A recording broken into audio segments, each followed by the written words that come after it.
Hey everybody, welcome back to the podcast. We're finally getting a chance to sit down with our good friend Mark Faddoul. We haven't seen him in a long time, so we're getting a chance to actually sit down, talk some jiu-jitsu, talk some boxing, talk a whole bunch of different topics that are happening throughout the world. Before we get started, don't forget to like and subscribe to our YouTube channel and our podcast. If you like all our guest episodes, our awesome technique videos that are coming out, and so much more, make sure you like and subscribe, and don't forget to share. We want to build that community up as much as we can. We're also sponsored by SpiritLeaf Waterdown, located at 64 Hamilton Street North in Waterdown, Ontario. If you're looking for Canada's top cannabis brand, look no further than SpiritLeaf Waterdown, and Alex and his crew are going to help you out with all the THC and CBD products that you need. Just remember to like our Instagram plus their Instagram, and you're going to get a discount every time you shop there. So remember, that's 64 Hamilton Street North in Waterdown, Ontario. Thanks everybody for listening. We'll see you on the mat, and don't forget to subscribe.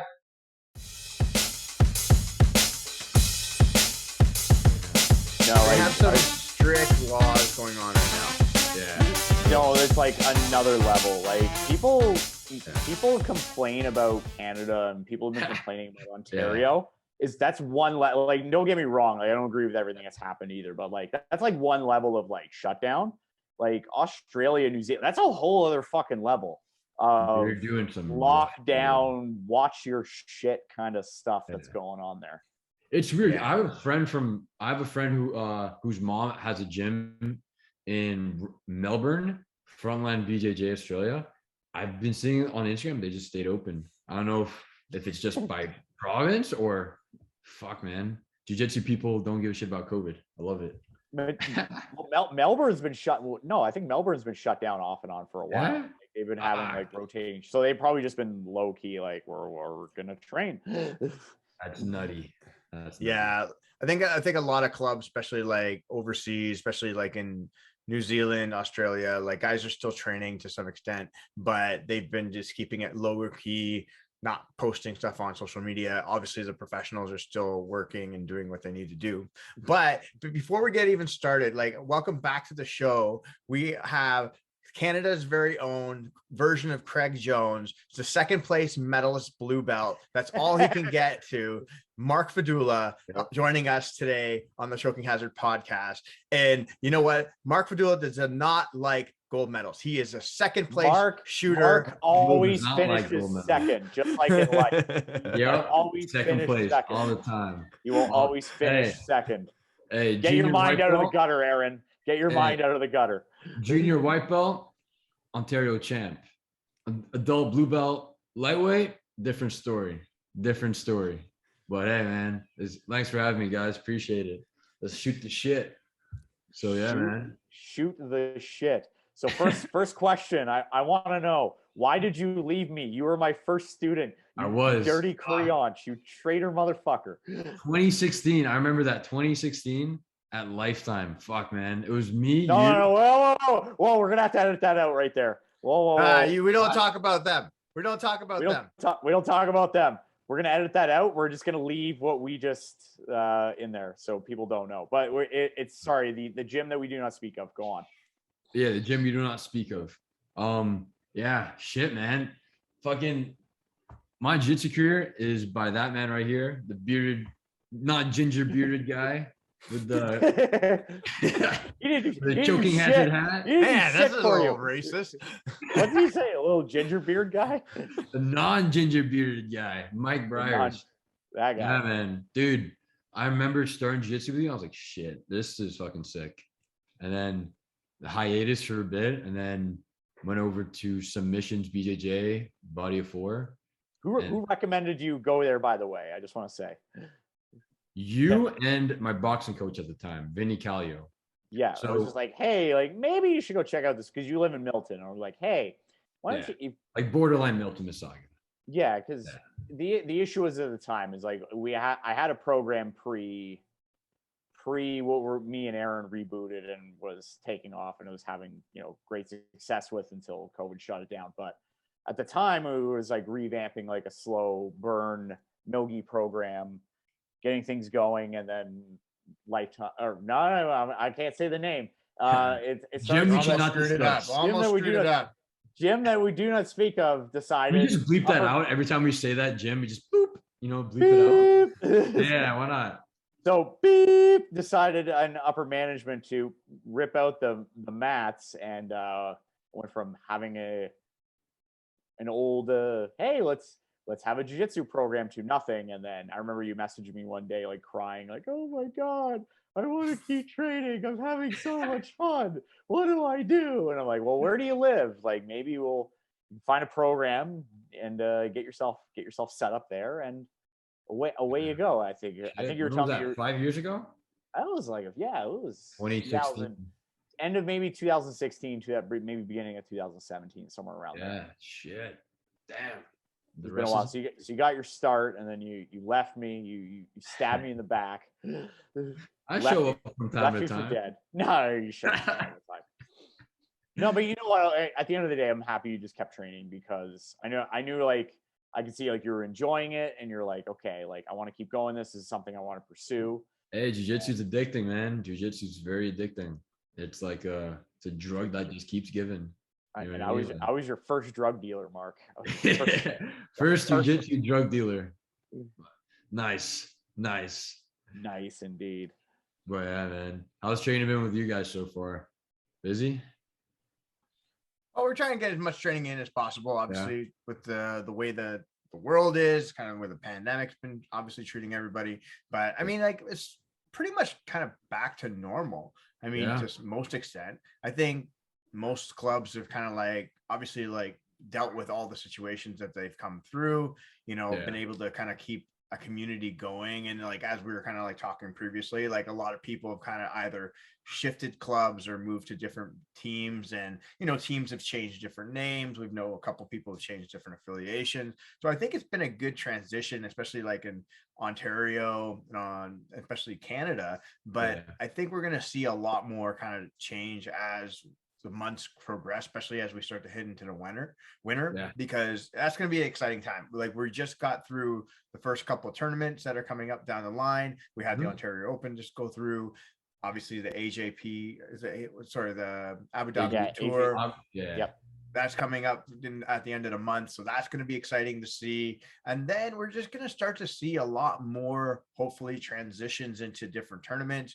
And I think we want to also get into like maybe some more like pro shows, right? Like, I think that's the key thing that's going to be, like, as we've talked about on the podcast many times, is like getting these types of, events going on where it's more of a pro like card, quintet, right? Like a quintet, like a Parabellum or whatever, right? Like, if we can start to see these types of matches, then there's going to be a lot more interest, right? But it's going to have to get smart. How do we do it? How do we build off of it? And then how do you create events? Canada is blowing up though. Like pre-pandemic, I had a lot of like you guys know, like the buddies I brought in who were like interested in training BJJ, and they got into it. Pandemic kind of happened, so they're like slowly getting back into it eventually. But there's still like some of them are still very like skeptical about like, or like wary about getting COVID and whatnot in jiu-jitsu, because like you can't really socially distance jiu-jitsu, right? Or wear a mask in jiu-jitsu. It's like some of them are still a little wary, but and they gotta move on, and life goes as usual sometimes, you know what I mean? So play it relatively safe. If you like, it's like pre-pandemic. If you have a cold, don't go to jiu-jitsu. If you have a cough, don't go to jiu-jitsu. If you have ringworm, don't go to jiu-jitsu, right? You don't want to be that guy like Mark, you'd be banned for life from jiu-jitsu. Yeah, Pete would fucking kill me if I bring him ringworm one time. I remember, or herpes. This one time, Ontario Open 2019 Nogi, I was training, and then I had something like it wasn't ringworm. It was I figured out it was an infected what's it called, cuticle, and that shit fucking blew up. I was like, fuck, this is bad. I don't know if I pop, it'll turn something or whatever. I just wrapped the shit up, and after training, I unwrapped it, and people's like, what the fuck is that? I'm like, oh shit, my bad. It's nothing. I swear to God, it wasn't. I was like, but yeah, it's not ringworm. My doctor said it was a cut that got infected. He's like, motherfucker, you better not bring fucking ringworm. Wow. You know what? It's like, don't be bringing your herpes into my school. Yeah, I can't bring herpes, man. Like shit. That would have sucked. But yeah, man. Yeah, you gotta be fucking hygiene is important in jiu-jitsu, man. Like it is one of the most important things in jiu-jitsu. Fucking. But don't you miss the days of like herpes and like staph infections were like the only things we were really worried about in the club, and now obviously there's so many different things now, and like this whole pandemic has like trained people differently to think about. I mean, germs, fucking sanitization, staph infection and COVID are like on the same fucking level. Staph infection can kill you, man. Like that shit is. Well, like, and that's the thing. If it's unattended, like I remember getting ringworm a bunch of times just because of like, you know, it happens, right? When you're training. Because Aaron doesn't bathe. That's why. Oh, I bathe all the time, right? But Aaron like, doesn't like to bathe. Where's that gym in New York? Is it like Marcello's? No, it's not Marcello's. It's Henzo's. It's Henzo's. Because right? Henzo's is in the basement. No. You're talking you're talking Unity. The old Unity. Ohada. Everybody's like jumping in the shower between rounds and they're like scrubbing themselves down. Dude, I literally see the Meow Brothers just drenched in fucking water. I'm like, what the fuck? That is nuts. Like, let me ask you this: like, if you were to see that, what would you say? What do? You just kind of like go like, I don't know if I want to train with you guys right now, or like just cool, like, man. Yeah, keep going. This is pre-pandemic too, so pre-pandemic, man, it's still kind of gross, man. Like, now they're doing drenching hand sanitizer and everything. Oh fuck, man, that would be disgusting. But damn, I mean, hey man, whatever floats the goat, and whatever they're into at Unity, they can do what they want, right? This is America. Yeah, it is America. In America, they do what they need. They need group showers. Honestly, jiu-jitsu in the States is where like it is.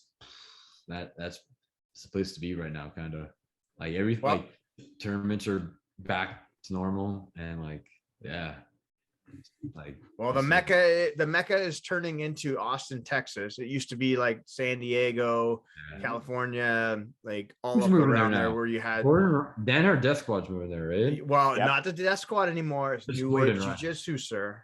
It's New Wave Jiu-Jitsu, and then you got the B team, which Mark is, you know, like adequately probably signed up, ready to go for the B team. I'm the B. Gray Jones B team. I love it. Silver medals. That's it. That's all you're allowed to bring home there. Yeah, Mark always finishes second. It's not, you know, at the end of the day, podium. It's podium. I got my medal. Every time I get to the finals, like I'm fucking winning. I'm gonna fucking win. And then silver, I'm like, shit. I'm like, that sucks. And the next 3 days of depression, I'm like, fuck you, get back to jiu-jitsu. And then hop back in training. But like the last one, GTA Classic, was fun though. That was a good one. Like getting the cobwebs out, and like I had like 22 dudes in my bracket. It was fucking fun. It was competitive, and I fought this dude. It's a recent GTA Classic, right? The recent one. Yeah. The one like last month. Give me kind of your rundown. So like you've done a lot of tournaments like pre-pandemic, and now this is the first tournament back in over like almost a year and a half. So it's been like close to like 20 months without a jiu-jitsu tournament. And I think the last major jiu-jitsu tournament, funny enough, I think last year 2020 in Toronto, or like in the region there, was like the AJP, which is, you know, actually coming up soon. So that's actually kind of coming full circle. And that was like the last major tournament I think me and Aaron attended. So like kind of what was your breakdown of the Ontario Open / GTA Classic, your experience there? And it was run amazingly. Like it was, who runs it again? Matt Taleo, right? The guys from Gringos.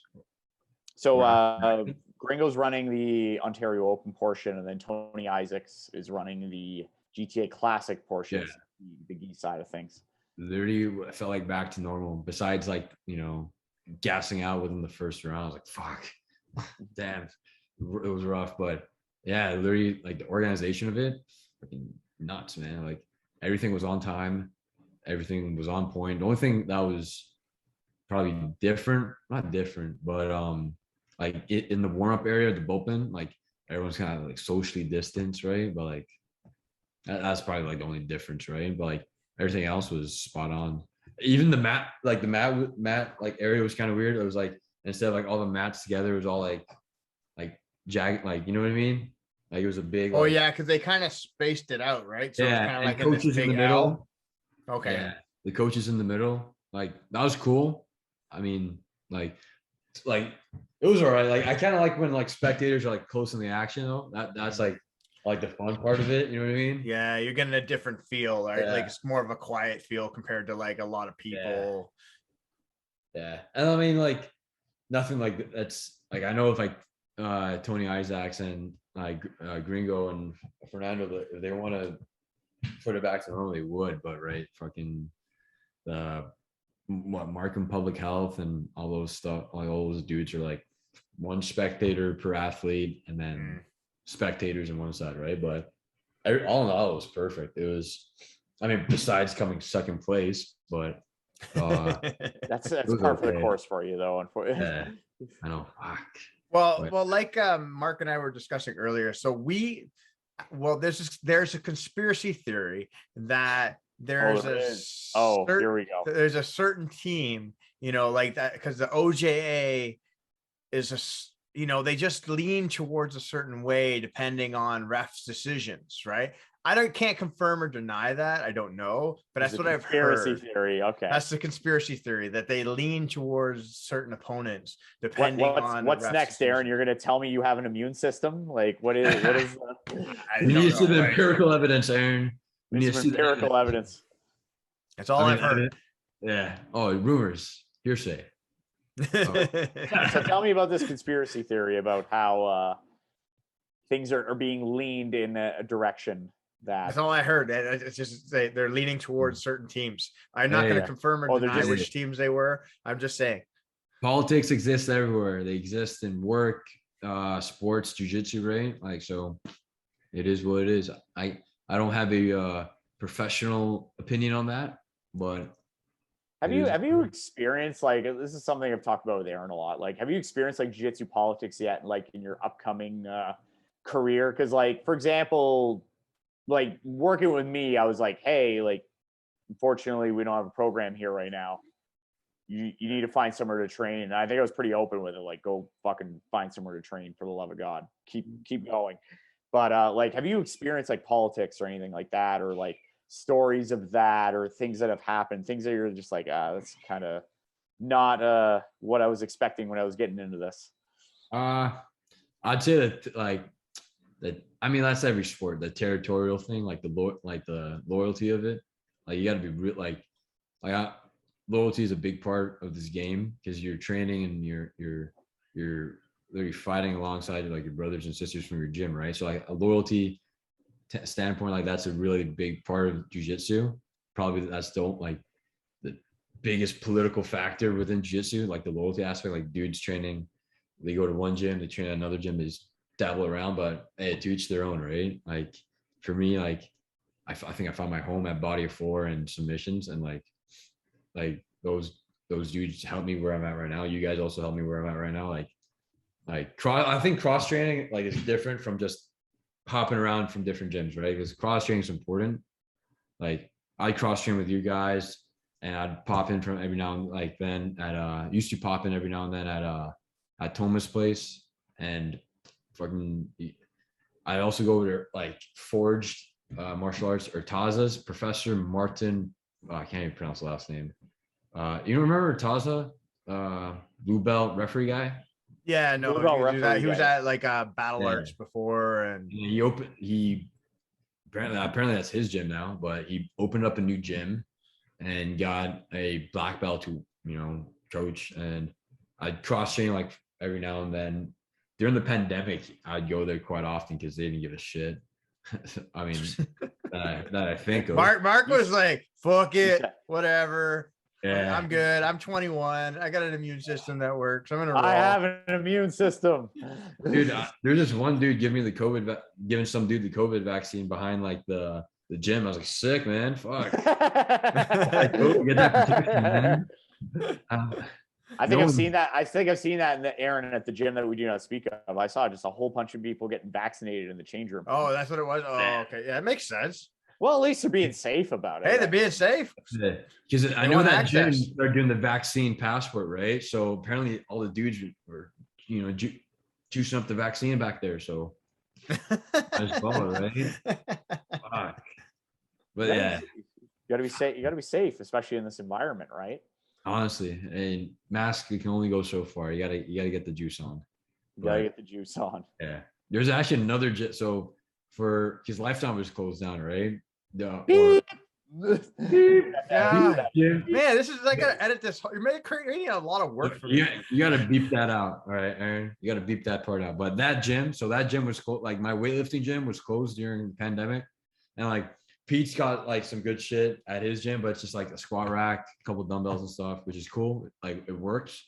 But like to get like, a little more, I went to another gym in, I don't know if I should say it. Should I say it? So don't say the name. Just say where you went. Like what city did you go to? Nash Ridgeway area. Oh, I think I know. I think it's. I know which place, but yeah, don't say the name. A fitness gym, we'll say. Yeah. That like if you look up to the upper areas in the clouds, that may be the name of it. But go on. Everyone listening is to read between the lines. My buddy brought me there, and my buddy's he's into bodybuilding and stuff. And he's a jack dude. And I went to this gym like, holy fuck, man. I don't know how that's practical. If you're in a fight, you can't even fucking, you know what I mean? Like, or like, god damn. Just muscle bound. You can't even like wipe it off. Yeah, like I'm thinking like if one heel hook, it's all it takes. One heel hook and tear everything out. Like, oh my god. Like one little tweak of an armbar and it pops. Or like is that what you think when you're like lifting with these big bodybuilders? You're like, how can I end this guy's career now? Can I kick this guy? Can I kick this guy's ass? So I started thinking about this because my buddy was saying, "Hey, do you think jiu-jitsu will work on that guy?" And I'm like, "Oh fuck yeah, it will." Fucking Imanari roll, heel hook, end it. Like, and I was like thinking, like, would that really work? Maybe not. With me, fuck no. I'd fucking go for the Imanari roll and get squished. But fucking Aaron and Mike, if you guys do it, fucking little tweak, and then I think so. I mean, because I've seen Aaron Imanari roll like all the time. Yeah, like I hit it all the time. That's his move. Do you really? So here's my first question, Mark. So when you look at like street fighting and adding jiu-jitsu, is your go-to thing to like pull guard or like to do an Imanari roll? Pull guard, you're gonna get fucking killed. I swear to God. So like never. Let's say obviously hypothetical thinking, right? We're not supporting violence out in the street or anything like that. Hypothetically, though, if you were to get into a street fight, what would be the first tactic that you're gonna use? And why is it a berimbolo? Why is it a berimbolo? Okay, so with the berimbolo, there's many avenues to get the back and to get the arms in play as well. But words is your best friend. So I mean, see that one? Wise man Mark. Mark's wise. He doesn't want to put anything on record. Yeah, words. And if you're with multiple assailants, find the biggest dude and dip. You know what I mean? Like what the beautiful George Masvidal said, find the biggest guy and then hit the mad 50-yard dash. But I don't know, with street fights, like you never know like who you're fighting with, right? You know what I mean? Like it's stupid, right? If you're in the street and you're gonna play jiu-jitsu, I mean, if you're playing top jiu-jitsu, great. But if you're gonna unless you're freaking mint with it, like berimbolo or Imanari roll, fucking ouch. Concrete is not soft on the back of the head. I mean, stand up striking, like even so, if you get, I remember that one video you showed me, Gal.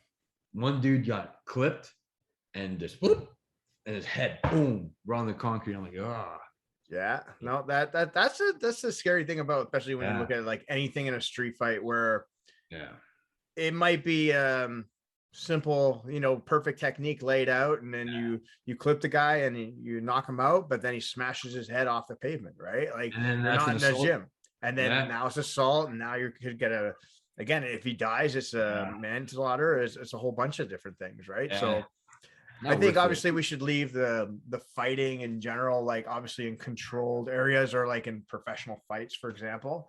But actually one big fight that's coming up this weekend, even though it's a jiu-jitsu podcast, is the Wilder versus Fury 3. The trilogy fight is coming up. I'm really jacked up about it because I am on the Tyson Fury bandwagon. I've been on that bandwagon for the last 3 fights, especially for him. I still think he takes out Wilder again. As much as Wilder thinks he's been training as much, he's trying to get himself back in shape. He's trying to go after the title. He's rise for Phoenix, whatever. Yeah. Tyson Fury is still going to dominate him. That's my. I got a question for you, Gall. All right, Tyson, the second fight?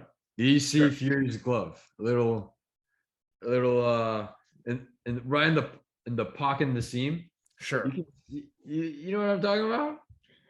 Yeah, but brass knuckles. They call that the.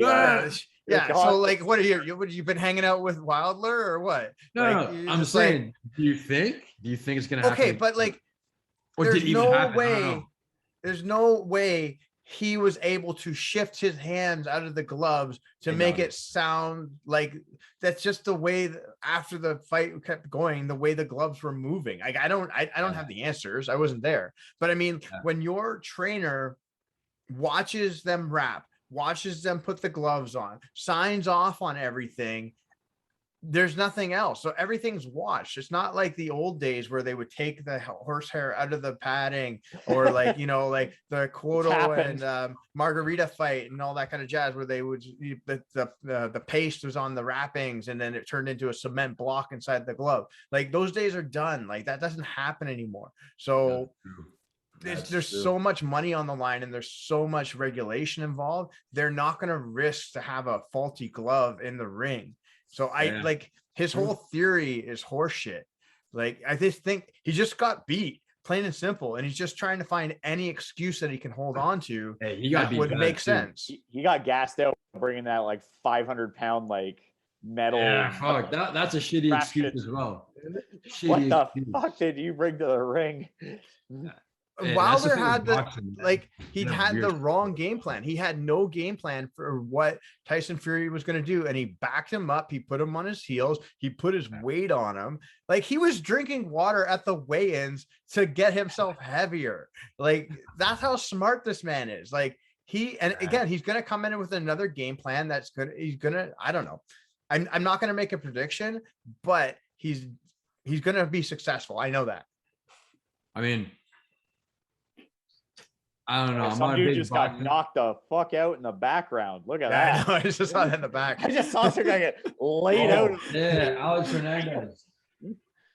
Dude, that dude's like I think he's my age. Let me check. But I'm pretty sure like there's some new guys in the UFC who are fucking young. Dude, like you have to look at the crop of like individuals coming up in the UFC.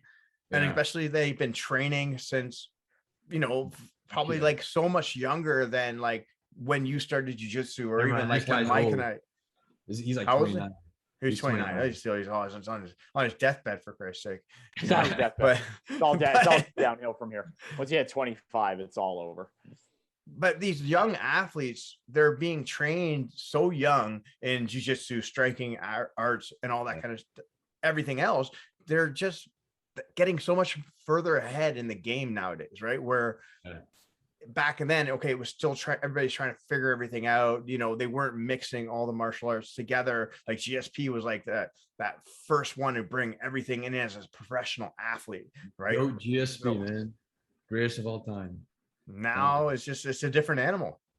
Yeah, it absolutely is. Even just looking at like jiu-jitsu, like I think you're starting to see like now like the generation of a lot of guys and girls that have been training since they were like 4, 5, 6 years old, and they've just been.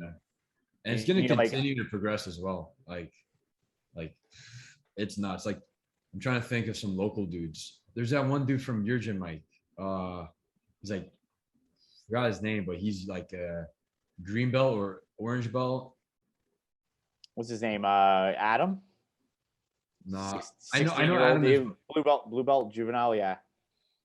I think so. But yeah, man, dude, like 16 years old. Fuck. That's nuts, man. That's nuts.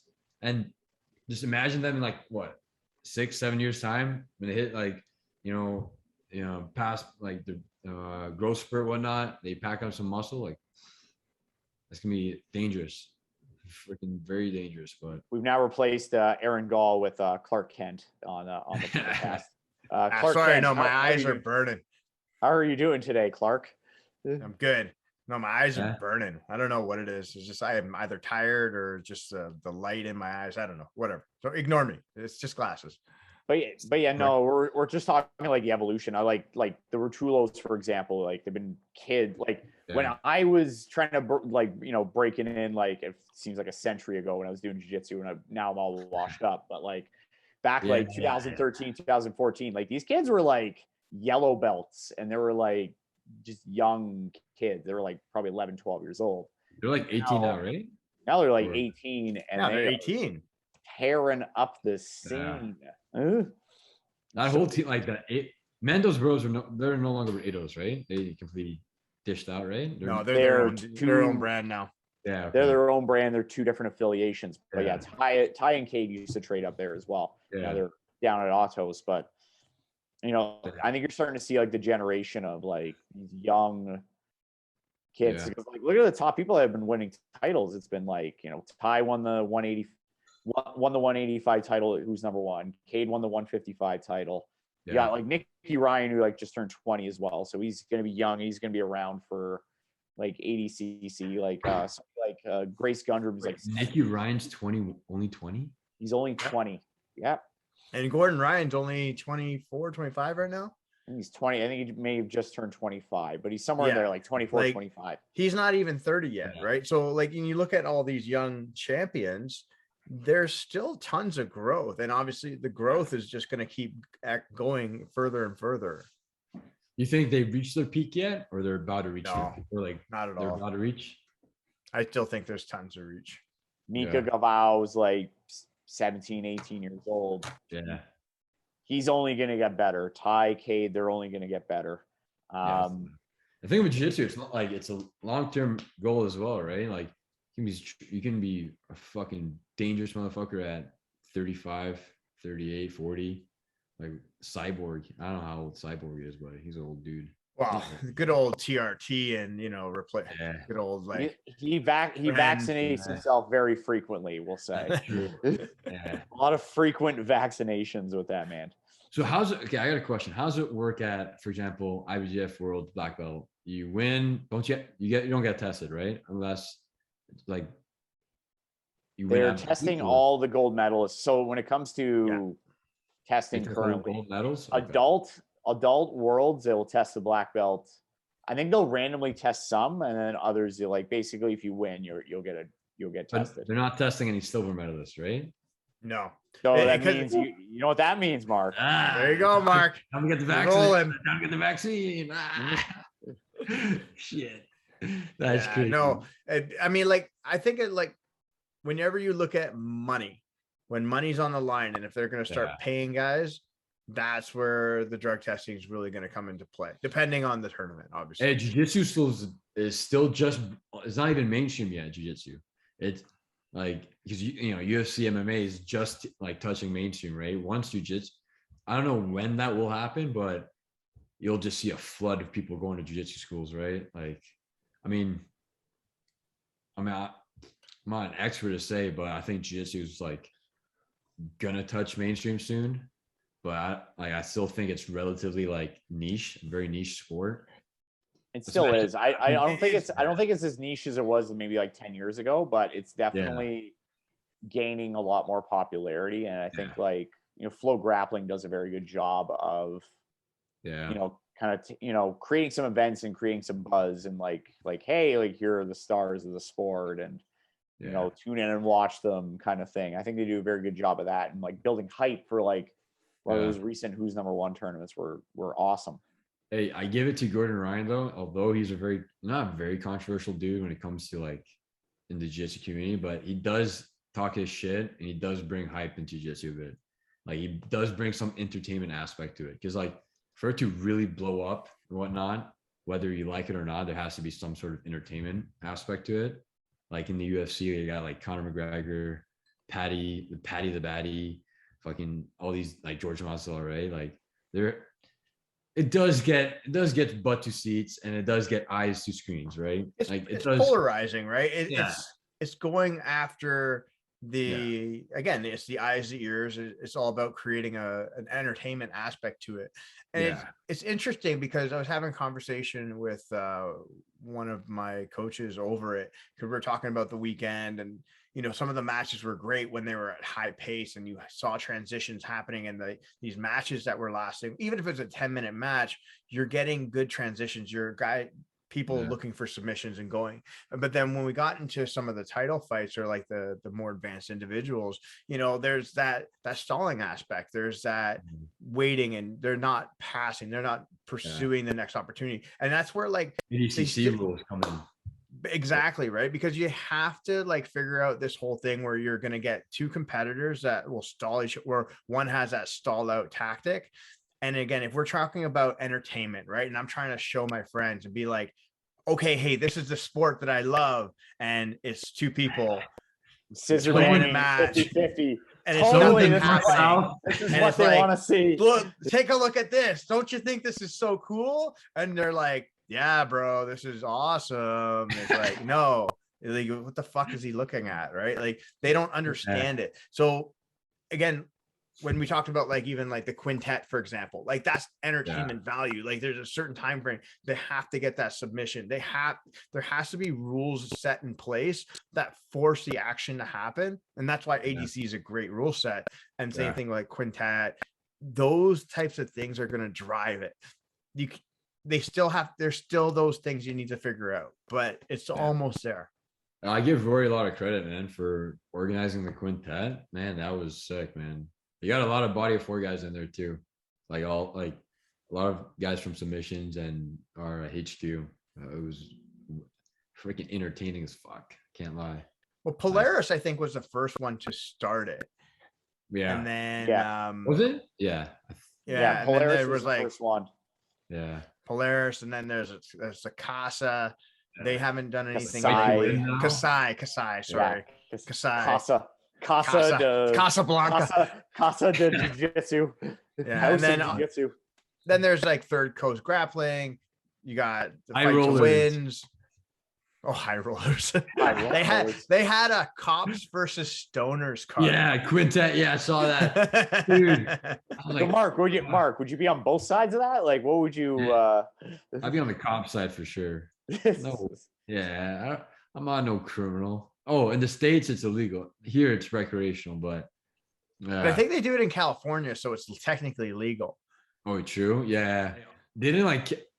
Was it when the stocks went for cannabis? Which stock was it? I remember you guys were talking about it. It just went through the roof. It was like Sundial, Canopy Growth. All of them went crazy, and then they all tanked after. Tanked after. Yeah, it's like AMC, man. Holy shit! Okay, check this out. Ready? Were you at GameStop? Did you buy GameStop? Let me tell you. Ready? Okay, so I was like, fuck GameStop. GameStop's stupid. AMC is the way to go. I'm telling you. So I bought AMC at $12.56. Ready for the kicker? Ready for the kicker? Ready. Sold it $14.01. And check this out. I was so freaking pissed. The next day it reached $60. I was fucking pissed. I was like, I really could have paid for half of my tuition. I really could have paid to my trip to out west. And I was like, oh my God, I could have paid for so many jiu-jitsu tournaments. Oh my God, I was so pissed. But yeah, a lot of people lost money. A lot of people did. Hey, I'm not a stock expert, man. I don't know nothing about stocks. I don't know nothing about nothing. All I know, the best meme I ever saw. It was a guy had a video, and it was like he had his I guess his GameStop stock and whatever, and then he could see it dropping like as fast as it was just like every second he's just losing money and showing how much money he's losing, and he just starts screaming, It's just like trying to sell everything all at the same time. Fuck, man, dude. I know some friends who put a shit ton of money, and some of them got out at the right time. Some of them got out a little too late. But I was like, there's one of my buddies really late. Yeah, one of my buddies got out really late. And I'm like, dude, you just lost fucking 50% of your savings. And he's like, yeah, I know. I'm like, fuck. He's like, how are you gonna pay for school? I was like, fucking semester off. I'm like, oh shit. Semester off. Yeah. All because of times are hard. Times are hard. Times are tough out here, man. It's all about gambling and meme stocks. That's what it's about. That's what I mean, Hey, I would never do anything like that. For legal purposes, this is a joke. But yeah, but cryptocurrency. We are not do not take advisors. Do not take financial advice from us. Especially from Aaron. Yeah. Not the guy. Yeah. You don't trust gingers out here, I'm telling you. Don't trust them. Nope. Except Aaron. I trust Aaron sometimes. Thanks, buddy. Yeah. Sometimes when we roll though, you hit me in the nuts and I'm like, fuck, that kind of hurt. Not my fault. Get your shit out of my way. So one of the final topics I want to cover is like every time I feel like you two roll, somebody either gets crippled or no, not someone. It's me who gets crippled. Or Aaron like spazzing toe holds you because he's tired of your shit. So like, is there like a rivalry going on between you two or what? Yeah, because I beat the shit out of Aaron and he gets pissed and he's like, fuck this knee bar. Poink. Aaron doesn't knee bar first of all. I don't knee bar for one, right? I toe hold and I only do that purple belt and up. So you're still blue belt, really? So I would never do that. Yeah. Aaron, I think I have footage of you toe holding me. Multiple footages of you toe holding. Doctored footage. Yeah. So whatever. I can't confirm or deny. I don't know. It was Aaron with glasses doing it. It is good. Hold on a second. Let me find this footage. Dude, it's in the WhatsApp group. I'm telling you. I remember I don't know who was filming it, but I saw the camera. I was like, fuck, cartwheel, boom. And you inverted and boom, toe. I was like, motherfucker. Oh yeah, because you probably tried to do something stupid. And I was like, no, it's not gonna happen. Flying triangle. Yeah, flying triangle, man.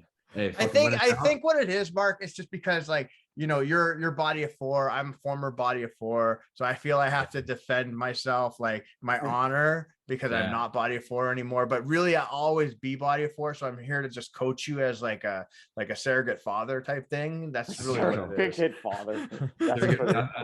If I was ginger, I think that would have worked out. But well, yeah, man, dude, fucking rolling with you guys is fucking tough work, man. It's tough, but it's good though. Like you need tough rounds though. Well, I think it's like we talked about before, right? You have to have different looks training with a bunch of different people. Yeah. So you're seeing different academies on how they roll, because if you go to a place like Gringos, you're going to get a different type of feel. If you go to a place like Body of 4, they train completely different, right? Or if you're going to go train at like with us at Toma, we train differently. If we go to Danny's, they train differently. So you have to see these different types of looks so you can understand the game. It's not about trying to steal secrets. It's just about growing the sport. I think when we look at it, it's like also advancing yourself as well too. Exactly. Like it should be that open concept, right? I understand if, okay, let's say Ontario Open or the Canadian Nationals is down the corner. You don't want other competitors coming into the school a week out or 2 weeks out or during competition classes. Fine. I understand that. Right. And I respect that owner's privacy to the business to, to guard their secrets, whatever. Right. I totally understand that. However, when it comes down to just the aspect of growing in Canada more and more, I think that's what we really need to do. If we do those things and open the shutters, I guess you should call it, or like that's how the sport's going to grow. That's how you're going to get bigger in Canada. I think now after COVID, people are going to be a little bit more receptive to it. I hope, but from what I can hear, there are still these little rivalries going on. But they'll be there forever. They'll be there forever. But I mean, half of it's like personal too, right? Like they just don't like the guy or don't like the owner set place, right? So like there's like, blah blah blah, fuck it, whatever.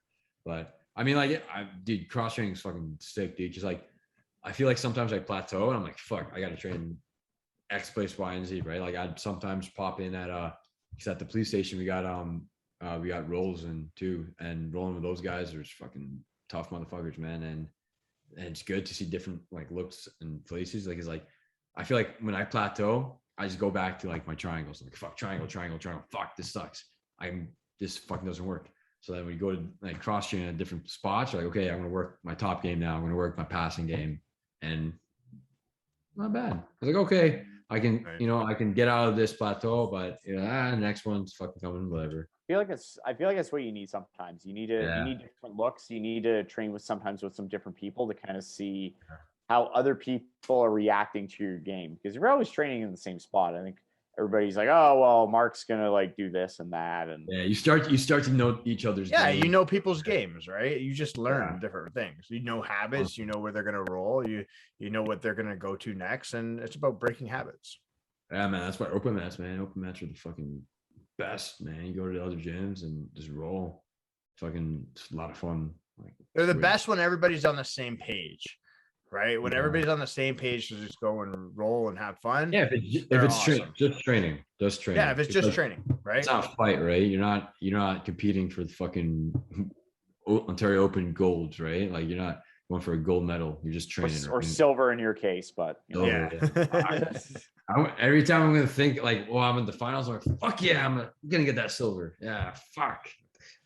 So Mark, what's kind of like, wrapping things up, what's your plans for the future? Do you want to do like some bigger tournaments, career wise? What are your plans? Like what's in your future? Like what's going on with you next year post pandemic? What are your plans? Like jiu-jitsu wise? Jiu-jitsu wise, even like personal wise, like where do you want to go like in the next year or so? I'll just like with jiu-jitsu real quick. With jiu-jitsu, I want to like start competing in the States. Like a lot of guys from my gym have been heading over to the States and head over to Abu Dhabi.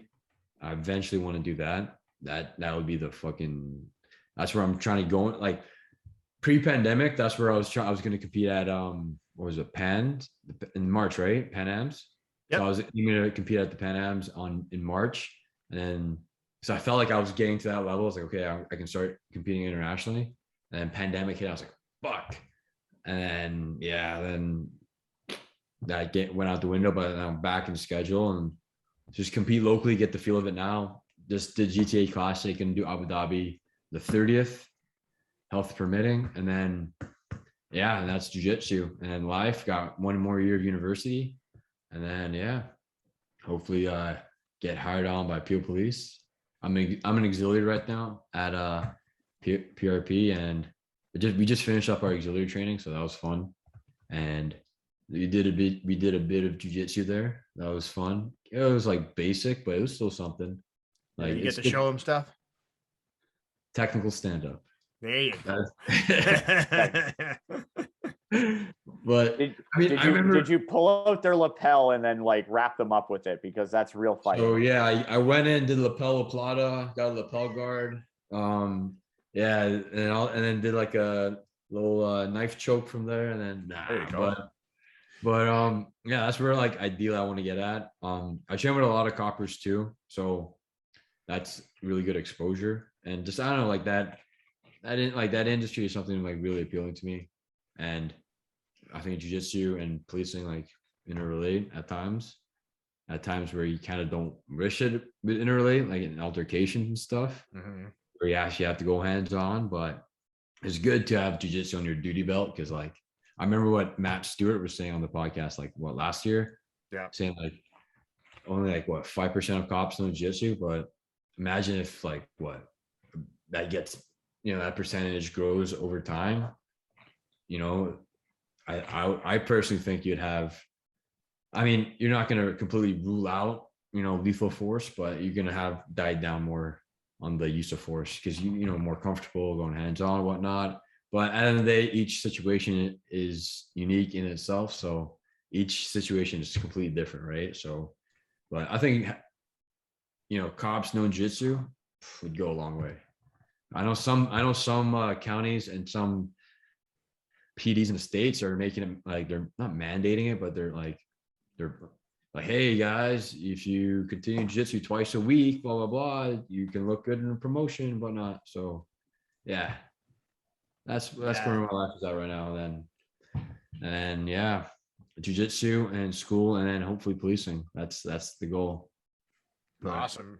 Well, I know I know it's going to be good, especially when you do eventually get hired on with Peel Police. I hope that's going to be a real good, obviously, thing for the community and obviously for yourself as well. So we're looking forward to your success in that for sure. Appreciate it. Hey, with the graduation, I'm going to invite you guys out. We can do some lapel platters, man. I like it. Right on stage, too. real fighting and real self-defense, right? Yeah. Yeah, some bow and arrows. Hey, man, you get the lapel and boom. That's it. That's it. I'm telling you, man. The cop lapels, man, I'm telling you, they have enough material to yank. So I'm telling you, jiu-jitsu works. You get yourself in trouble. All right, Mark. It's been awesome talking to Canada's second-ranked blue belt who only likes silver medals. We look forward to having you on the podcast and obviously seeing you in competition only for silver medals in the near future. All the best, especially with the newest tournaments coming down the road. And we definitely want to see you shortly soon. Cheers, fellas. Cheers, buddy. Nice to see you again. I appreciate it.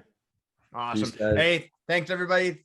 Don't forget to like and subscribe to the podcast. Thanks a lot, everybody. We'll see you on the mat. Choking at us, baby. Manscaped. Manscaped.